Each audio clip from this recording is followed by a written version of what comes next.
नमस्कार मित्रमैत्रिणींनो. मला 2 शब्द बोलायचे. ते 2 शब्द मला इतर महिलांचं पण आणि माझंही मनोगत मला मांडायचं आहे. कसं आहे ना, फेसबुक आणि व्हॉट्सअप हे यूज करणारी महिला म्हणजे अवेलेबल आणि ती कधीही उपलब्ध असा काही पुरुषांचा मी सगळ्याच पुरुषांना गृहीत धरत नाही आहे. असं त्यांना वाटतं की नाही, ते महिलाने मला माझी रिक्वेस्ट एक्सेप्ट केली म्हणजे ती माझीच झाली, मग मी तिला कसंही बोलू. मग त्याच्यामध्ये तुम्ही एकेरी भाषा सुरू करता. हाय डिअर, कशी आहेस, काय केलंस, काय खाल्लंस का, पिल्लंस का, कुठे आहेस, काय करतेस, मुलं किती, तुझं वय किती,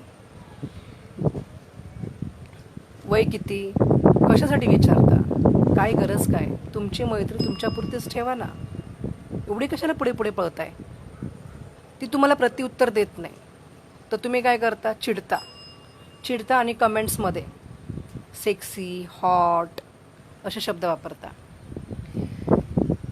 म्हणजे चिडून का, की तिने प्रत्युत्तर दिलं नाही म्हणून तुम्ही चिडलात आणि लगेच तुम्ही कमेंट्स करायला लागलात. हे कितपत योग्य आहे.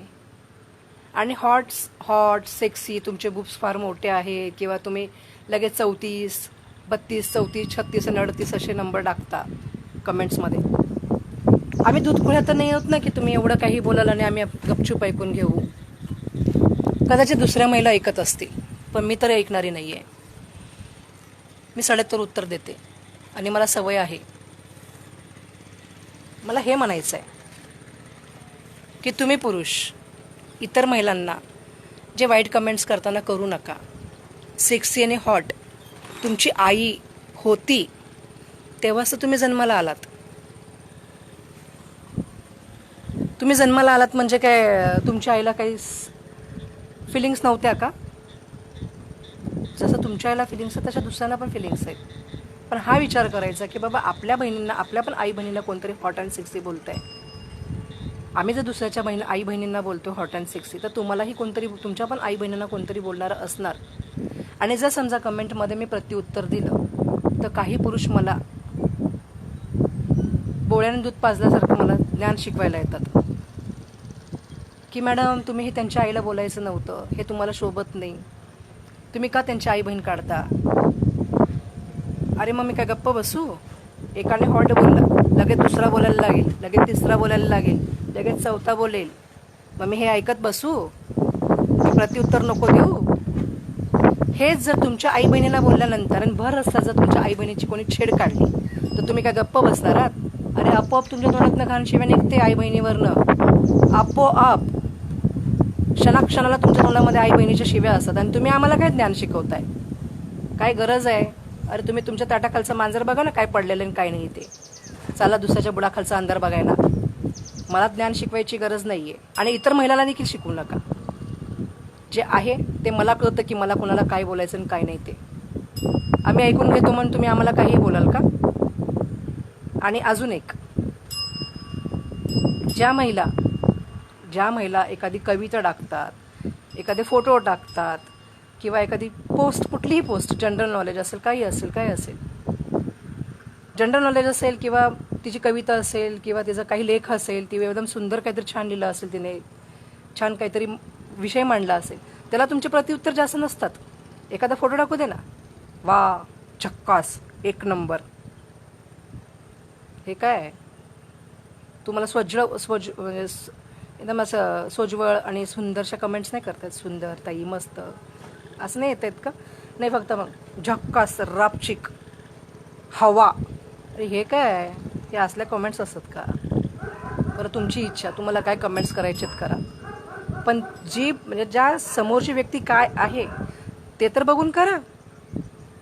ते पण बघत नाही आणि लगेच सुरू. अरे सगळ्याच महिना आलतू फालतू नसतात. आणि अजून एक, मला फेक आय डीबद्दल बोलायचं आहे.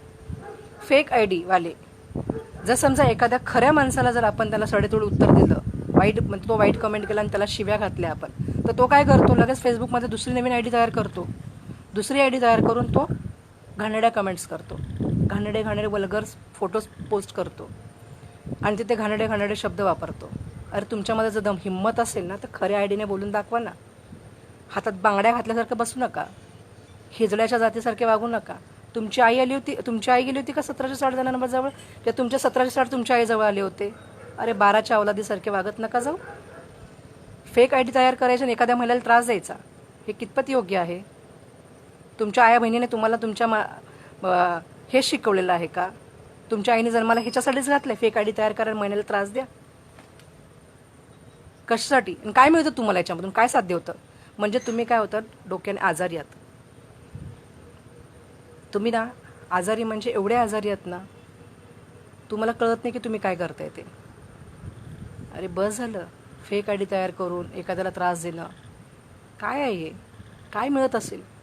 थोड्या वेळासाठी तुम्हाला समाधान मिळत असेल, पण हे जर तुमच्या आई बहिणींसोबत झालं ना एक दिवस, तेव्हा तुम्हाला कळेल. आणि तुम्ही म्हणता ना की आमच्या आया बहिणी फेसबुक वापरत नाही, व्हॉट्सअप वापरत नाही. कशावरून म्हणता? मी नाही त्यातली कडिलावातलीच निघते तुमची आई बहीण. आम्ही तर खुल्लेआम करून दाखवतोय. ज्या असतात पोस्ट असतात आमच्या सरळ रोकटोक पोस्ट असतात, कविता असतात, फोटो असतात. आणि माझ्या फोटोमध्ये तरी कमीत कमी माझ्या फोटोमध्ये तरी असं वल्गर काय दिसतं तुम्हाला? पोट दिसते, छाती दिसते, पाठ दिसते, काय दिसतं? मांड्या दिसतात, काय दिसतं? अंग चोपून चांगले कपडे घातलेले फोटो असतात, तरी तुम्हाला ते घाणेरडे वाटतात. हे मी फक्त घाण विचाराच्या माणसांसाठीच व्हिडिओ तयार करत आहे आणि घाण बोलणाऱ्यासाठीच आहे. हे सगळे पुरुष सारखे नसतात. काही पुरुष मला फार सपोर्ट करतात. प्रशांत दादा आहे, तो मला सपोर्ट करतो. योगो आहे, तो आहे मला सपोर्ट करायला. असे भरपूर भावंड आहेत माझी, ते मला सपोर्ट करतात. मी सगळ्यांचीच नावं घेऊ शकत नाही, पण आहेत, पुरुष आहेत, पण महिलांशी आदराने बोलतात. काही काही पुरुष तर एवढे ताई ताई ताई ताई करतील कमेंटमध्ये, आणि नंतर ताईची बाई कधी करतील कळत पण नाही. तर तुमच्यामध्ये हेच आहे का? तुम्ही ताईची बाई करून टाकता झडक्यात. मग ताईचं नात तो जोडताच कशाला तुम्ही? अगोदरच बोला ना मैत्रीण करायची म्हणून. मैत्री करायची, मैत्रिणीसारखं राहायचं आहे म्हणून. ज्याला मैत्रिणीचं नातं कळत नाही, बहिणीचं नातं कळत नाही, त्याने जोडू नाही बहिणीचं नातं, मैत्रिणीचं नातं. मैत्री तर मैत्री करा, बहीण तर बहीण म्हणा, आई तर आई म्हणा. नाही जमत तर सोडून टाका विषय. आणि मी रोकठोक बोलते, जे बोलते ते सरळ बोलते. पटलं असेल तर घ्या, नाही तर सोडून द्या. माझ्या फ्रेंड लिस्टमध्ये ज्याला राहायचं आहे तो राहील, ज्याला जायचं आहे तो जाईल. मला लाईक आणि कमेंट्स नाही केलं तरी चालतील, काही फरक पडत नाही मला गरजही नाही तेवढ्याची. पण ज्याला पटत असेल तर माझ्या फ्रेंड लिस्टमध्ये राहील, आता हा व्हिडिओ बघितला मला त्याने ब्लॉक करावं. जय हिंद, जय महाराष्ट्र. आणि सुरेखाचा तर नाद करायचाच नाही. आणि सुरेखाला जर कळलं की कुठल्या महिलेला जर एखादा पुरुष त्रास देत असेल आणि हे माझ्यापर्यंत जर आलं, तर मी रोकठोक घरात घुसून मारणारी बाई आहे. मी आता भरपूर जणांना तसं मारलेलंच आहे. मला वाईट नाही वागायचं आहे, वाईट बोलायचं नाही आहे. फक्त मला हेच सांगायचं आहे, बाई महिलांचा आदर करा, महिलांशी छान बोला. 2 शब्द तुम्हाला 2 चांगले बोलायला काही जात नाही, तुमची काही प्रॉपर्टी कमी होत नाही. पण 2 शब्द छान बोला, चांगले वागा. बस, बाय.